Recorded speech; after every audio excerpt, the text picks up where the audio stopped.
George here again, and in this video I'm going to be covering my 4 favourite back exercises. And I'm also going to be talking about some of the principles and basic methodologies I use when training the back and programming for my clients. So the first thing I want you to consider when you're training the back is that unlike the front of your body, you tend to have more type 1 muscle fibers in your back. So generally speaking, you need more volume or more reps and more sets to actually stimulate and therefore therefore stimulate your back muscles, okay? So to see actual growth. Method or principle number 2 is I always try to divide the back into 4 primary movements, which is what we're going to cover today, which is some sort of vertical pull, some sort of horizontal row, some sort of high pull, and some sort of like a hinge, some sort of derivative of a deadlift. Consideration number 3 is your back is a big muscle, and I often feel people neglect training the back and they don't do a good job of it. And that's partly because they don't see it in the mirror, okay? But it helps massively in terms of injury prevention, because the more stiff your torso is, the less chance you're gonna hurt yourself. I mean, when you're lifting overhead or even in like contact sports or whatever, you're just generally more stable and stiff. And number 2 is another key factor with training the back is it massively helps when you're pushing. So the stronger your back is, the more stable you're going to be when you're benching, the more stable you're going to be when you're shoulder pressing. Okay, the more you're going to be able to squat, and obviously the more you're going to be able to deadlift. Okay, so I hope you enjoy the next 4 exercises. I'm also going to cover some of the programming methodologies I use for all exercises, and basically the science and the thought behind that.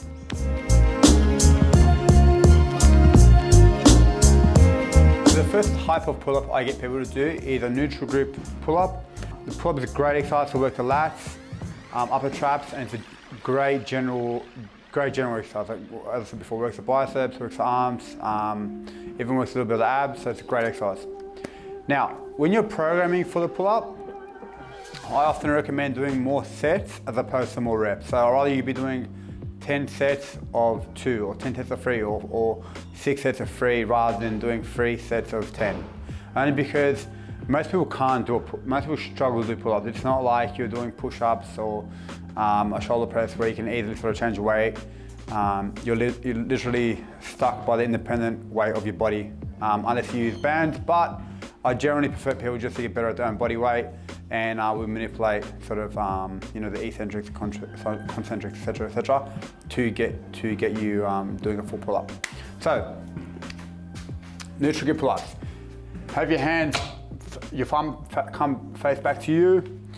Now, when you're doing a pull-up, I want you to literally extend your arms completely, pull yourself completely up, and you know when you've done a pull-up when your chin goes above the bar.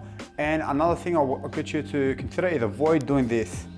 Okay, so when you're above the bar, avoid coming like that. You should be up, nice and neutral, okay? So completely extend and pull up, chest up and come down. Completely extend my arms and pull up.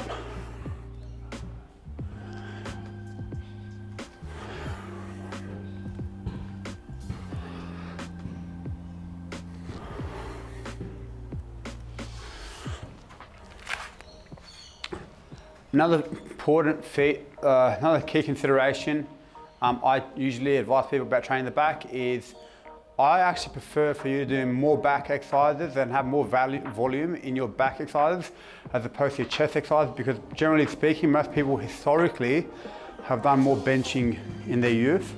So now we're trying to counter that.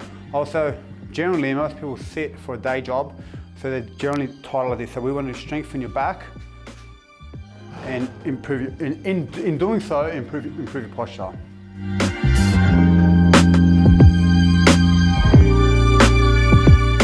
Alright guys, so my second exercise here is a row, okay? So you can do numerous types of rows. You can do a single arm dumbbell row, you can do a barbell row, you can do a pendlay row, you can do a single arm TRX row, which is what we're doing today.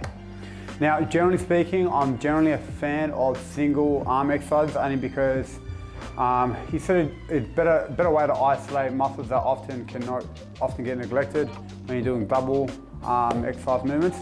Now, one really a big fan of single arm TRX row is for a few reasons. One, you're still standing, so I generally prefer people to be standing when they're exercising because it sort of mimics a real life situation. Number two, you learn to appreciate your body weight. Number three, you learn to engage your core in movement, okay? So in every opportunity, in every time I get people to stand, it gives me the opportunity to teach them how to brace their core, how to brace their glutes, and to be stiff, okay? So, single arm TRX row. We're going to grab the TRX handle. Now, if you're going to do this at home or in your gym, I recommend having clear guidelines. So I have here at my gym, my garage, level 1, level 2, level 3.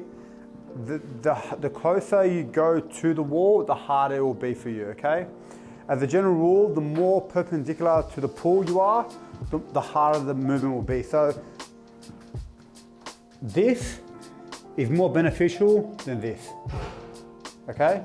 So if you think of like a single arm dumbbell row, that's more beneficial than that, okay? Because you recruit the lats more, okay? So back to single arm TRX row. You're gonna hold it. I'm gonna start level 1, and all I want you to just lean back. Aim to find a length where you can completely lengthen your arm. My arm's completely lengthened now, and pull in. I want your elbow to come in close to your body, and just rolling the body. Cool. Now make sure you are squeezing your bum, squeezing your abs.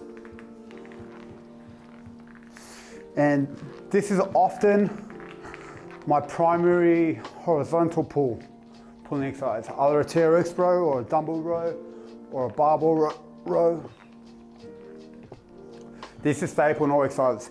Now, as opposed to the pull-up, I generally do program higher reps for this one, only because it's easy to manipulate. So it's easier for us to either step backwards and make it easier for you, or it's easy to us to grab a lighter dumbbell and just do more reps.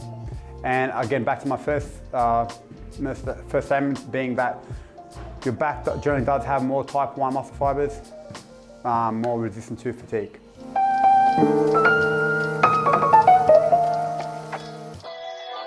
Alright guys, so the next exercise we're doing is a single arm face pull. So this does a great job of working your upper back, which can get neglected with just doing rows and pull-ups, and also, not neglected, but I mean, we just want to learn how to isolate every part of your back. But this area in particular tends to be at most fault to being like this. So we want to really strengthen it, pull it back, get you out of that cross syndrome pattern, okay? Also, one thing I forgot to mention prior was having a strong back definitely helps with your bench. Okay, the stronger your back is, the more stable you will be on the bench, and just more stable you will be even with a shoulder press exercise, or any like a shoulder press or a bench exercise, because stability equals strength, looseness does not necessarily equal strength. All right, so single arm face pull. I prefer particular beginners come on a single knee. Again, because it allows us to teach them how to squeeze their bum, squeeze their core, get them into good habits. So whenever you're doing a face pull, I want the opposing leg to be on the floor, or foot to be on the floor, and that knee, with the same arm that you're pulling, to be on the floor, and pull up. Now, one noticeable difference I want you to think about as opposed to this when you're doing a single arm dumbbell row, is when you're doing a dumbbell row, you're pulling it like this. Cool? Now, single arm face pull row, face pull you got your elbows going above, okay? So, normal row, face pull. Cool?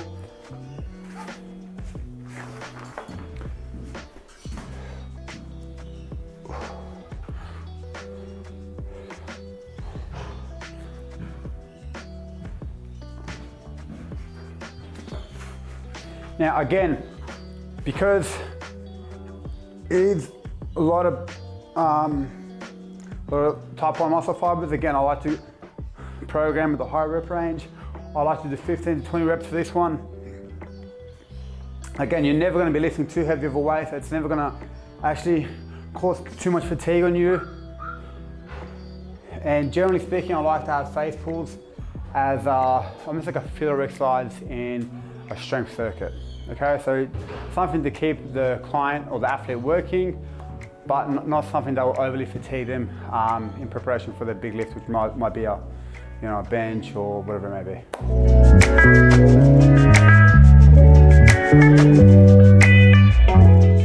All right, guys. So the king of all exercises, let alone the back exercises, is the deadlift.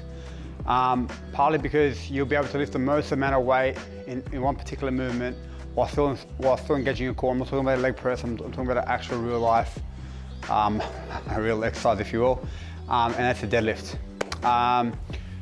Now, you may think, how does this work your back? Well, you have to literally hold relatively heavy weight, or depending on how strong you are, in an isometric position. So you're literally holding the weight like this, okay? And then it's moving in motion and come down like that, okay? So this is widely considered the best exercise, widely considered the best back exercise. So let's get into it. So now, before you actually go to a barbell deadlift, I'm a big fan of actually mastering a single leg deadlift. I'm a big fan of mastering dumbbell deadlifts, kettlebell deadlifts. So work your way up to a barbell. So you don't necessarily need to go to a barbell, but if you feel like you're ready, you can get into it. So I want your feet directly under your hips, okay? And then when you go to reach the bar, I want you to think of this. I want you to think of this. Feet directly under the hips. I want you to bend the hips, hinge your hips. See, my hips are straight. Your back has to be nice and straight until you hit the bar. Once you come to the bar, so let's go again. Hinge your hips, come down. Arms straight. So I've come to the bar.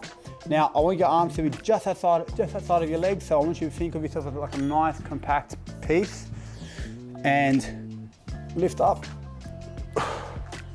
and then come back down.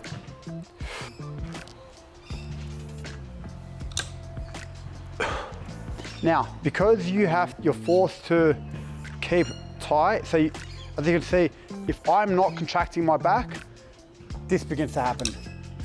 That. Now, that's the worst thing you want to happen. You don't want load under a flex back. You want your back to be nice and neutral, okay? Not only is this good for your back, but it's also good like pattern for your body to learn when you're doing any type of lift or movement in general, okay? I hope you found the list of my 4 favorite back exercises helpful. I hope you begin to use some of my principles and exercises in your programming. And if you have, let me know, put in the comments. And if you have any questions or queries, put in the comments as well. Till next time, guys.